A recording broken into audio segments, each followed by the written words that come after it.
Alright, hello everyone, and I figured since Pine Power called out News 12 back on Friday, I think it's my turn to chime in and call out Channel 1, because we do have to talk about some stories that have been forgotten about, and they have covered some stories that were important. I'm not going to completely discredit them, but yeah, we're going to get into Forgotten Meadows. Two fires ignored. I'm specifically calling the title of the video that because we had two fires here in Fresh Meadows that barely got any media coverage. Alright? And both of these incidents, both the fires had something in common. Very serious injuries. Alright? You're not going to find it here. And in fact, before this video, I had to do some research, and I googled Fresh Meadows fire, and only 2 results came up. So we're just completely forgotten about here, which is completely unfair. You know, nobody talks about the migrant shelter here in Fresh Meadows. Nobody talks about the Wyndham Garden housing the migrants, but yet, look how much coverage Mill Basin gets. I mean, we're just completely forgotten here, and you can pretty much figure out the reason why. I don't have to get into the Asian Jewish demographics, even though there are people who make $1 million in this neighborhood. No, it's not that, alright? We're just completely forgotten because of that primary factor, alright? And I'm sick of it, alright? I'm flat out tired and sick of this discrimination against my neighborhood, alright? You know, we could have 3,000 square foot of land that's $1 million, and yet it shouldn't cost that much. I mean, just another example of how bad inflation has gotten. But I can make a rant about real estate in Fresh Meadows in another video. If you guys want to see that, comment below, and if we get at least 3-5 comments, I'll do a video about why Fresh Meadows in Jamaica Estates real estate is just, it shouldn't cost that much, alright? But we're going to stay on topic here, and we're going to talk about the real reason why we are doing this video. Alright? So we had 2 fires recently here in Fresh Meadows. Right, so we had one last weekend. I think it was on the 12th. Yeah, it was last Friday. And then we had another one that happened back on Thursday. This past Thursday. So let's watch the CBS 2 video. Alright? So let me just mute the mic here. 8 people were injured after an early morning house fire in Queens. It started just after 2 a.m. on the second floor of a home on 73rd Avenue between 164th and 166th Streets in Fresh Meadows. It took firefighters about 45 minutes to get it under control. 3 children and 2 police officers are among the 8 injured. They were all taken to local hospitals. The cause of that fire is now being investigated. So there you go. I mean, no reporter was even sent. I mean, we're just completely forgotten here. We're just completely forgotten here. And then we had another incident here in Fresh Meadows. Let me get over here. I'll show you this. So apparently, and I had a feeling this was the case back on Thursday, we had a lithium-ion battery fire here in Fresh Meadows. Alright? And we all remembered the one fire that happened on 192nd Street last year near Union Turnpike. Alright, we had that one last year. That didn't get any media coverage. So, I mean, look at this. This was a 2-alarm transmitted. You know, and this did not get any media coverage. And, you know, again, we can make $1 million a year in this neighborhood, and yet we still don't count for anything in Fresh Meadows. Because again, we are ignored. We're constantly ignored here. You know, I mean, we have serious stuff going on here. Alright? So, I can confirm there were actually 3 people injured. Because a gentleman was trying to flee this building, and he fell down the steps, which is understandable because you're trying to get out of the building as quick as you can. And he had a real serious injury. In fact, he was taken to Booth Memorial Medical, the trauma center over there. And obviously, we're not going to know the condition because, again, this is the typical media bias that we face, but, you know, it was a real serious injury from what I found out. It was an older gentleman, at least he had to be in his 70s from what somebody told me online. So yeah, I mean, it's disturbing, guys. It's disturbing that we've had two of these fires in Fresh Meadows that barely or did not get any media coverage, which is really disgusting. You know, I'm just beyond disgusted. And look, here's where it confirms it. Lithium ion battery. I mean, I'm telling you right now, folks, this is why Commissioner Laura Kavanaugh, the FDNY, I heard something last week where she's going to be going to testify in Washington to talk about these lithium batteries, because this is serious. You know, we need the most lithium ion battery incidents per capita in the whole country. You know, this needs to be talked about to our federal representatives in Washington. So I'm glad Laura is going over to D.C. and is going to talk about this, because after what happened on 192nd Street last year and now this, yeah, in fact, let me get you an address. This was 69-22 174th Street. So this is right near Utopia Parkway. Like, I know exactly where this building is. Not too far from where the Bombay Theater is. Alright? So, and mind you, this happened during rush hour. Right during rush hour. So, that's why you gotta be responsible with these batteries. You know, it's just disgusting. Alright? Another thing the media has been, you know, ignoring is the fact that we have a couple updates regarding a couple crimes that have previously happened. So, many of you might have forgotten by now, there was a serious incident at Long Island Jewish Cohen's Children's Medical Center back in April of 2022. Now, in this, was it April? No, it was February, right, I remembered. Now it was February, because now I'm sorry, folks. It's just that when you live in a neighborhood that's been getting ignored in New York City, you're going to have a word salad. So I do apologize about that. So, if you don't remember, in February of 2022, there was a serious incident where a man was charged with firearms possession on the grounds of Cohen's Children's Medical Center on the Queens-Nassau County border. Now, mind you, Cohen's, and again, being at Long Island Jewish for the past 10 years, when you're in the Katz building, you're on the Nassau County side of the building. But when you're at the Children's Hospital, you're considered to be on the, what is it? Right, the Queen side. Just like how when I'm in the oncology building, for the record, and, you know, it's out there because, you know, obviously it's a public building, etc., etc. It's complicated where, yeah, I'm actually on the Queen side, right. See, it's technically the Queen side of the building that I'm on. But when you get to, like, Katz, that's considered the Long Island side of the building. So that's why it's still called Long Island Jewish Hospital. So you gotta have your geography right. Yep. So let's read this article here, which again did not get any media coverage other than the Queen's Courier. So an East Rockaway man was sentenced back on Friday in Queens Supreme Court in Kew Gardens to 7 years in prison for pulling a gun at Cohen's Children's Medical Center in Glen Oaks and threatened to kill his wife as she held their 2-year-old who had just been discharged from surgery in February of 2022. Thomas Saxton, age 36, of Baisley Avenue, pleaded guilty in October to criminal possession of a weapon after NYPD officers recovered 2 loaded guns, ammunition, and cocaine from Saxton at the scene. Yeah, so here are the guns right here. So, remember, you're not supposed to bring a gun to Long Island Jewish, alright? In fact, not just Long Island Jewish, but any Northwell facility. So it could be Lenox Hill in Manhattan. It could be North Shore in Manhattan. You're not allowed to bring a gun to the hospital. And I'll just say this for the record.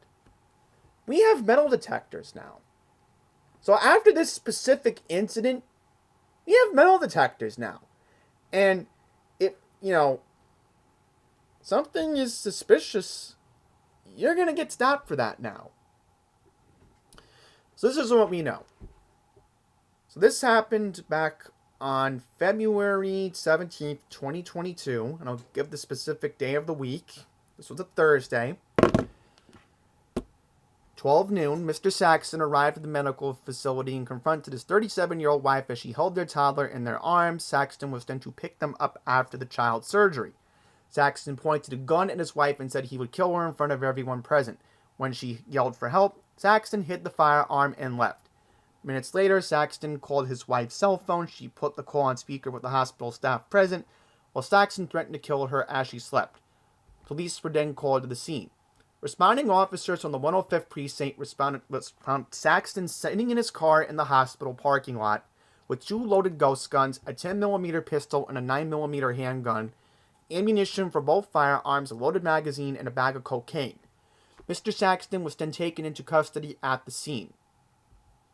Additional firearms were recovered from his home, from which Saxton is being prosecuted by Nassau County District Attorney Ann Donnelly. The Queens District Attorney Melinda Katz said in a statement, "Armed and angry, the defendant turned a place of healing and hope into one of fear and despair. Families need to trust that a children's hospital is a safe haven. We will not relent in our efforts to get illegal guns and those who use them off the streets." Queens Supreme Court Justice David Kushner and Kew Garden sentenced Mr. Saxton to 7 years in prison, to be followed by 4 years post-release supervision.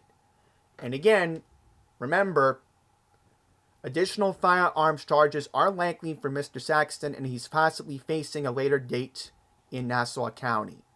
So there you go. I mean, this was a very important update that the media pretty much ignored. I mean, think about if I was in the lobby of the hospital. Because remember, I eat lunch once. Excuse me for my vocabulary here. I eat lunch in this building every 2 weeks. Because remember, I have a contract every 2 weeks to work. So I could have been in that scary situation, folks. You know? But, you know, this is what happens here. And I'm pretty sure that this guy may have had a previous rap sheet. Because, again, you know how things work in New York with bail reform. So, there you go. We also have an important update in the Nassau-Queens border as well. Another story that happened, I think, back in December, if I'm correct. And believe it or not, this was a story that Charlton D'Souza from Passengers United actually went to with Loud Labs New York. So let's read this one.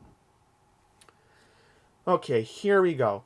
Osman Savila Varla from Fulton Avenue in Hempstead was booked at the 105th Precinct in Queens Village back on Wednesday, January 10th, for allegedly killing 66-year-old Gary Carlton of Marie Avenue of North Baldwin in a crash at 8 p.m. on Sunday, December 10th, 2023. The incident took place at the intersection of Hempstead Avenue and 223rd Street as cops were called to the scene that night. And remember, it was raining very hard that night. So, you know, this person being out there kind of makes you feel suspicious here. Upon arrival, officers found Carlton laying on the roadway with severe body trauma. EMS responded to the location and pronounced him dead at the scene. Further investigation by the Highway Collision Investigation Squad determined that Charlton was crossing Hempstead Avenue when he was struck by Savila Farala, who was behind the wheel of a light-colored sedan traveling westbound. Sarhala Vala sped away from the scene as a driver of a second vehicle, a light-colored SUV, traveled eastbound, struck Charlton as he was lying on the roadway. The second motorist also drove away from the scene and remains at large. Okay, Savila Varla was also charged with failure to obey a traffic light. So there you go. I mean, it's neglectful. I mean, how in the world, even though it was raining that night, how in the world do you not stop? Alright? I mean, that's sick. You know, that's really sick. You know, And then we have one more story, and this is very important here. So, a teenager was busted for taking subway cars on a joyride in Forest Hills. I mean, how do you not give an update on the story? Channel 7 even covered this one, I think.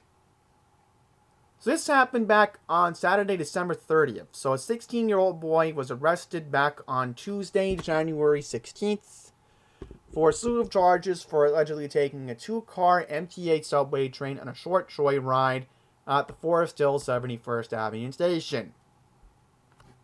Obviously, pending his age, the boy's name will not be given out, was among a group of thrill seekers who were caught on a security camera at 4:45 p.m.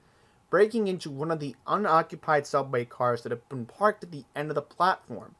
Once inside, the group of teens gained entry to the operator's compartment, and using a key, they were able to move the two empty cars northbound on a brief ride before running away on foot.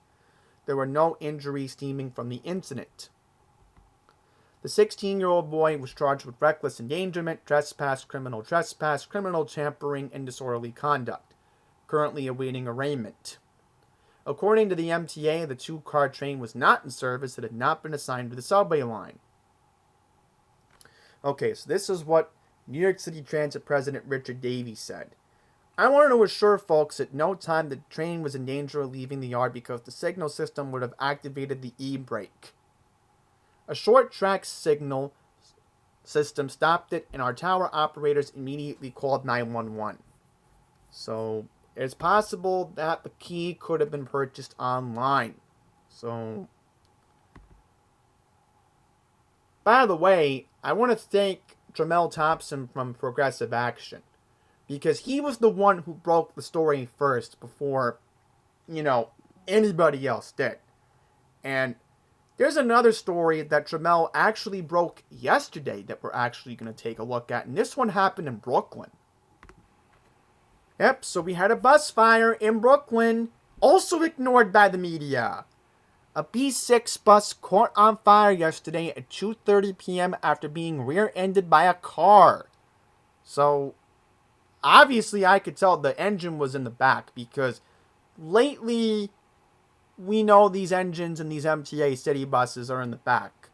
And not just MTA, but Nice Bus, Suffolk County Transit. I think Beeline probably has a rear engine bus too, but yep, this is what I mean. Media bias at its finest.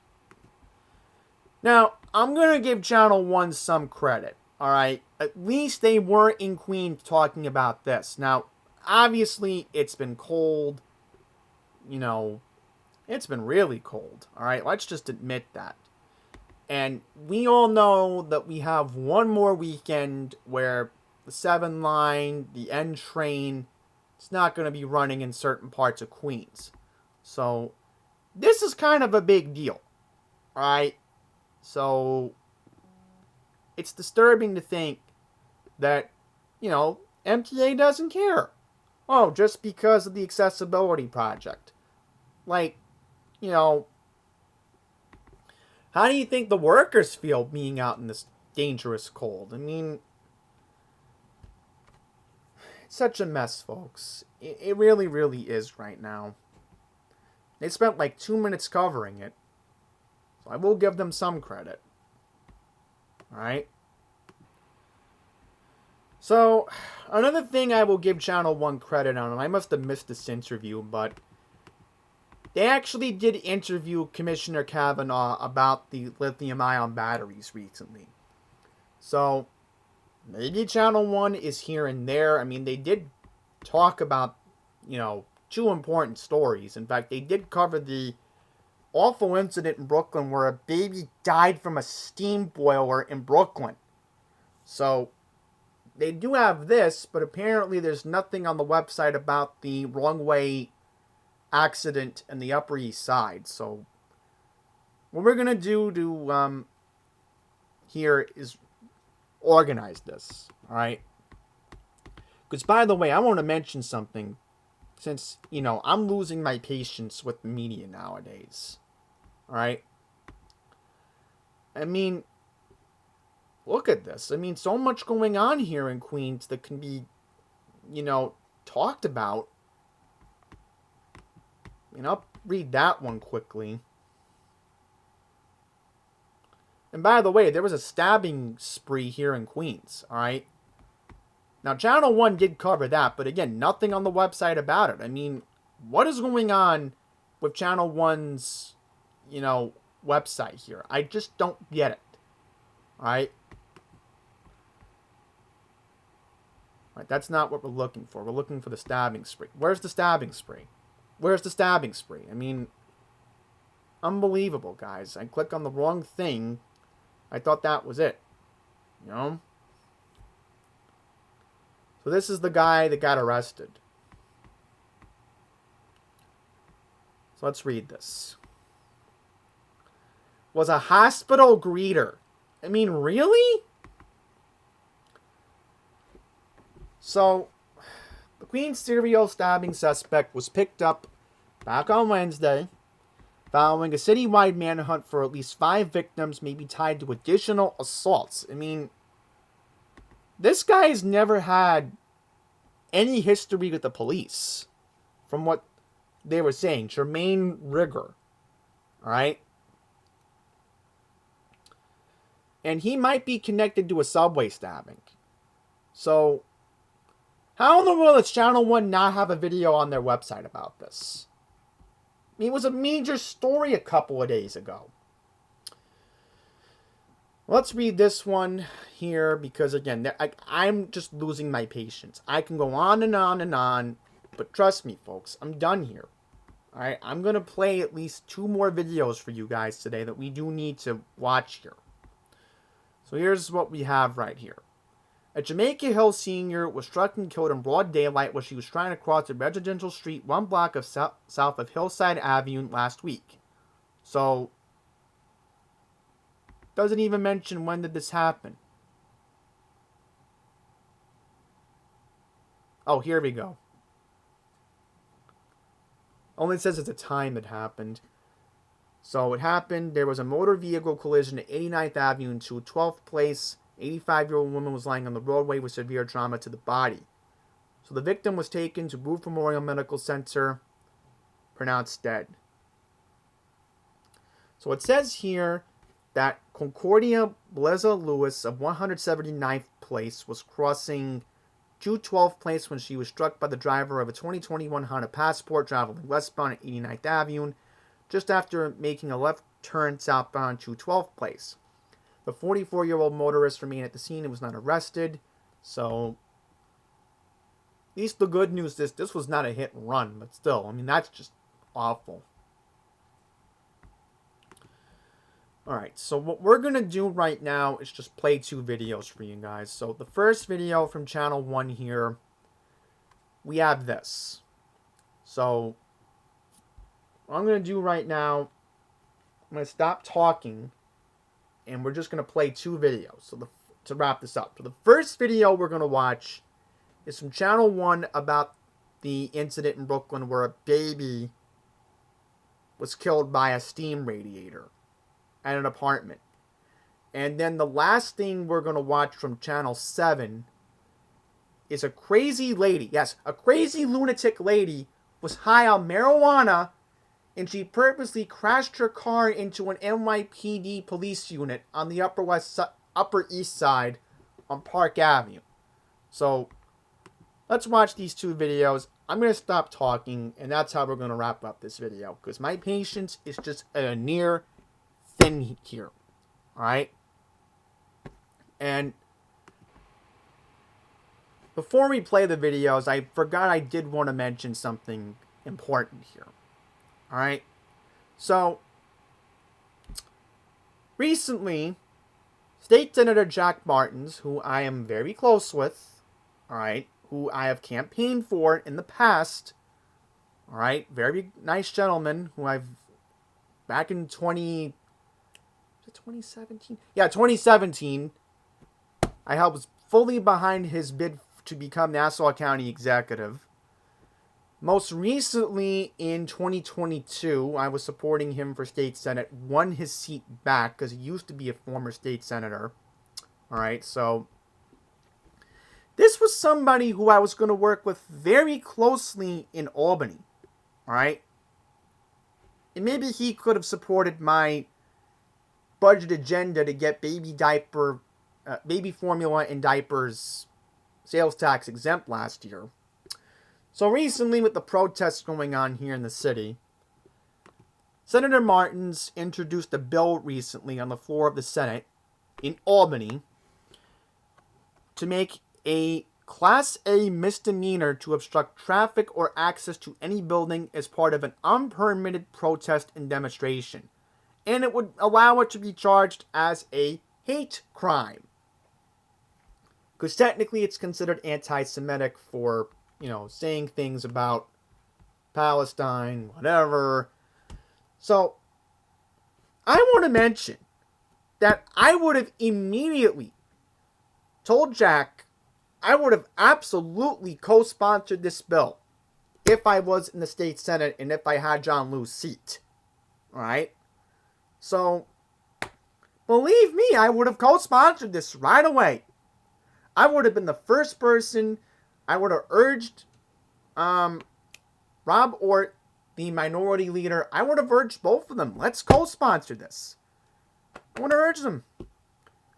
And probably I would have gotten a bunch of other Republicans to co-sponsor this bill. But guess what? Not one Democrat sponsored this bill. Not one single Democrat sponsored this bill, nor even voted for it. And in theory, I could amend this into the state budget. That'd be a way to do it. Alright? Because, trust me, I am familiar with the state Senate. Alright? Remember last year when the Republicans tried to amend repealing bail reform into the state Senate's planned budget? Yeah. So, now you see why I'm losing my patience. Now you see why not only am I losing my patience, but Curtis Sliwa is losing his patience. Vicky Palladino is losing her patience. Jacqueline Zaborov is losing her patience. Who, I can proudly say her name because she was running for city council back in 2021. And I was fully behind her campaign. Alright?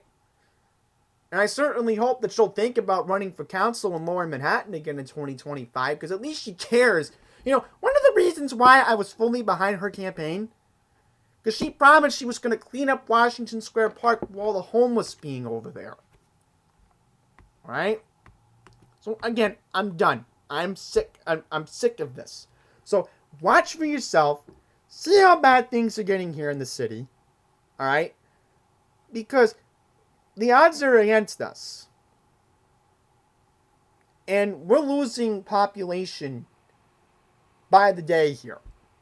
We lost 100,000 people last year, 5 boroughs. And again, folks, we are on path to lose 2 congressional seats in 7 years. Oh, you don't think that's a big deal? That's going to be a big deal. We're going to have 2 less electoral votes coming up once the 2030 census is completed. Everybody has their own agenda for 2030. How about I make my own agenda? How about we have common sense come back to our great empire state? How about that? So I'm just going to play the video now. Said I would play it, but I'm disgusted. And let's just cue it up. Let's cue the first video up. To wrap up the video, we'll play the second one from Channel 7. Grieving parents of an 11-month-old boy who died after suffering severe steam burns from a radiator inside of this Brooklyn apartment building Friday. Investigators say the radiator was leaking heavy amounts of steam into the baby's room. I cannot even imagine, because I have kids, and if something happened to my kids, I don't know, maybe I will go crazy.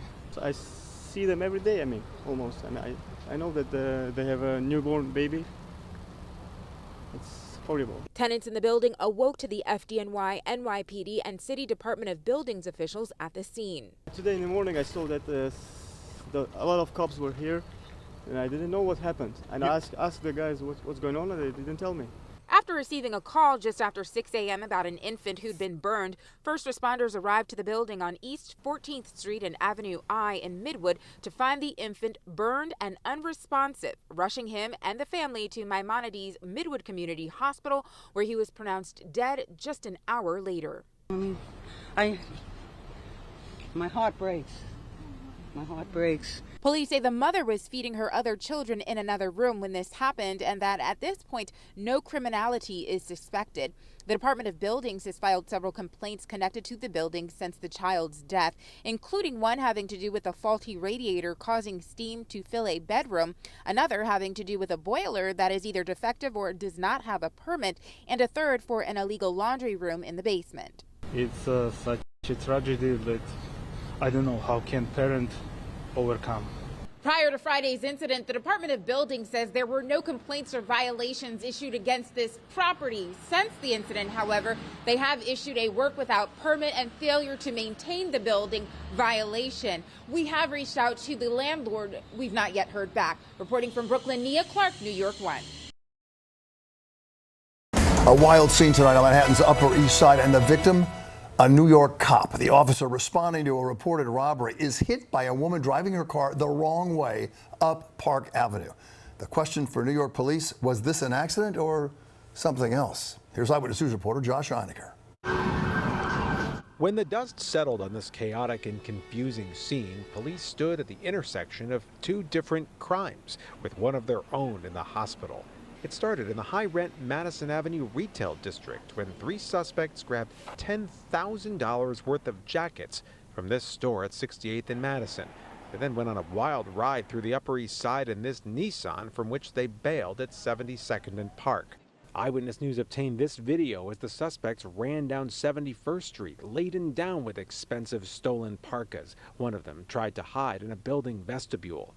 Meantime, back on Park Avenue, cops found the empty car, and as two officers waited with it, they spotted this black Lexus barreling uptown on the downtown side of Park Avenue against traffic. One of the officers tried to stop the car, but police say the female driver instead hit the gas, intentionally slamming into him. Video from the Citizen app shows a convoy of police cars following the injured cop to the hospital, where he was treated for a broken arm and leg, while the driver of the Lexus was taken into custody at the nearby 19th precinct, where the original crime's getaway car sat in front. The three store robbery suspects and all those jackets still nowhere to be found. Late tonight, cops still had this stretch of Park Avenue shut down as they worked to piece together this bizarre and dangerous sequence of events. The good news, well, he's no doubt in a lot of pain tonight. The police officer who was hit will survive his injuries and recover. And the driver who hit him is tonight facing some very serious charges.